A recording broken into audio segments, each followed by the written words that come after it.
Algerian বংশোদ্ভূত Zinedine Zidane ১৯৯৮ সালে ফ্রান্সকে জেতান ফুটবল বিশ্বকাপে। তবে তার ছেলে লুকা জিদান জাতীয় দল হিসেবে বেছে নিয়েছেন আলজেরিয়াকে। জিদানের বাবা ইসমাইল জিদান অর্থাৎ দাদার কথাতেই আলজেরিয়াকে জাতীয় দল হিসেবে বেছে নেন ২৭ বছর বয়সী গোলকিপার লুকা। আলজেরিয়ার জার্সিতে এরই মধ্যে দুটি ম্যাচ খেলেছেন লুকা। আফ্রিকান কাপ অব নেশনসে সুদানের বিপক্ষে ৩-০ গোলে জয়ের সেই ম্যাচ দিয়ে অভিষেক হয় লুকার।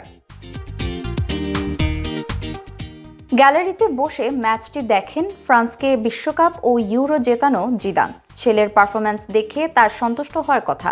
বাবার সঙ্গে তুলনা যেন না ওঠে, সেজন্য মিডফিল্ডার না হয়ে গোলকিপিং বেছে নেন লুকা। আলজেরিয়ার জাতীয় দল বেছে নেওয়া প্রসঙ্গে লুকা বলেন, আলজেরিয়ার কথা ভাবলে দাদাকে মনে পড়ে। সেই শৈশব থেকে আমাদের পরিবারে আলজেরিয়ান সংস্কৃতি চালু রয়েছে। জাতীয় দলে খেলার আগে আমি তার সঙ্গে কথা বলেছি। আমার এই পদক্ষেপে তিনি খুবই খুশি হন। যতবারই আমি আন্তর্জাতিক ডাক পেয়েছি তিনি ফোন করে বলেছেন, দারুণ সিদ্ধান্ত নিয়েছি এবং আমাকে নিয়ে তিনি গর্বিত।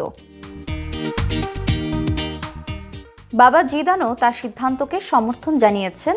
উল্লেখ করে বলেন, তিনি আমাকে সমর্থন দিয়েছেন, বলেছেন সাবধান, এটা তোমার সিদ্ধান্ত। আমি পরামর্শ দিতে পারি, কিন্তু শেষ পর্যন্ত সিদ্ধান্তটা তোমার। লুকা আরও বলেন, কোচ ও ফেডারেশন সভাপতি যোগাযোগ করার পর এটা পরিষ্কার হয়ে যায় আমি আমার দেশের প্রতিনিধিত্ব করতে চাই। এরপর পরিবারের সঙ্গে কথা বলেছি এবং তারা আমাকে নিয়ে সন্তুষ্ট। রিয়ালের বয়স ভিত্তিক দলে ক্যারিয়ার শুরু করা লুকা এখন স্পেনের দ্বিতীয় বিভাগের দল গ্রানাডায় খেলেন। ক্লাব ফুটবলে জার্সিতে লুকা নাম নিয়ে খেললেও জাতীয় দলে জিদান নামে লেখানোর সিদ্ধান্ত নিয়েছেন লুকা।